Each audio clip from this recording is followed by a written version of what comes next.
Il lupo perde il pelo ma non il vizio. Antico proverbio che trova corrispondenza anche con la cronaca e l'attualità. I lupi continuano infatti a imperversare sull'altopiano e non solo. Ad Arsiero, a Montetoraro, 90 vitelle sono fuggite terrorizzate dai lupi. 2 purtroppo sono precipitate in un dirupo. Sono le ultime vittime dei branchi che si aggirano anche nel Vicentino e che dall'inizio dell'anno si sono lasciati alle spalle una settantina di animali dilaniati. A Malga Mazze Inferiori, sull'altopiano di Asiago, i lupi sono tornati a predare. Vittima una manza di 17 mesi, uccisa dove già 2 anni fa erano state sbranate altre 2 vacche.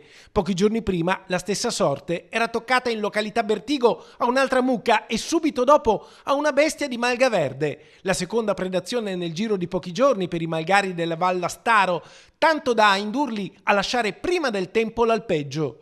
Purtroppo l'estate è ancora lunga, ma nell'ultimo mese c'è stata un'ecatombe di animali predati dai lupi, con oltre una ventina di bestie in altura che da giugno a oggi non hanno avuto scampo. I numeri sarebbero allarmanti, nel Vicentino ci sarebbero 80 lupi suddivisi in 7 branchi, con attacchi nella prima parte del 2024 che sono già il doppio di quelli dello stesso periodo dell'anno scorso. Una situazione che rischia di portare all'abbandono degli alpeggi, con conseguenze anche sul turismo e sulla vita dei paesi della montagna vicentina.